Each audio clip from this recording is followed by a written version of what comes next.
Жақсы сөз жанға қуат береді. Жылы лебіз көңіл құлпын ашатын кілт емес пе? Жақсы сөйлеп, адам көңілін елжіретіп, жақсылыққа жорудың өзі ырыс пен берекенің бастамасы болмақ. Ой мен тәнді жігерлендіретін, семіртіп те сергітетін, сүрінсен анаңның ыстық алақанында жылытатын, қанатыңа жан бітіріп, қыран боп ұшсаң асқақтата биікке шарықтатып, қашан болмасын жанға жылу сыйлайтын жылы лебіз емес пе? Астарың дәмді болсын, балалар.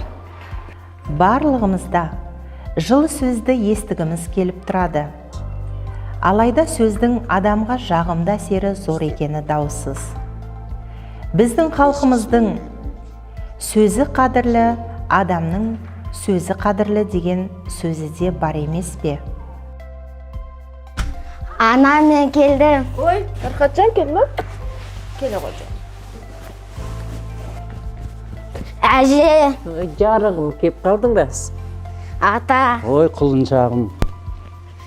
мен бүгін сабақтан 5 алдым. Ағылшыннан 10 бал алдым, математикадан 10 бал алдым. Жарайсың жарығым, азаматым менің, осындай үлкен білімді азамат болып өс.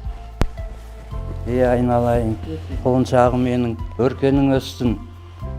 Өткірдің жүзі, кестенің бізі, өрнегін сендей салалмас демекші. Жылы лебіз бен мейірімді баланы Абай мұраларынан ақ көре аламыз. Абай берген тәрбие көл көсір. Абайдың әжесінің жылы лебізіне де жететін тәрбие бар ма?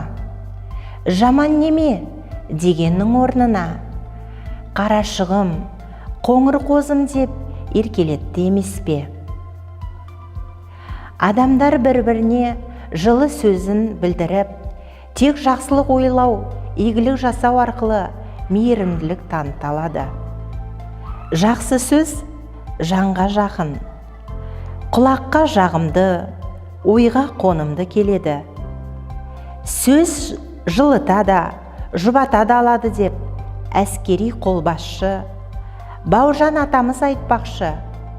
Мектеп қабырғасынан, ата-анадан, қоғамнан жылы лебіз естіп өскен бала болашақта Бауыржан атамыз сияқты мейірімді, жылы жүректі, отанын қорғайтын азамат болары анық.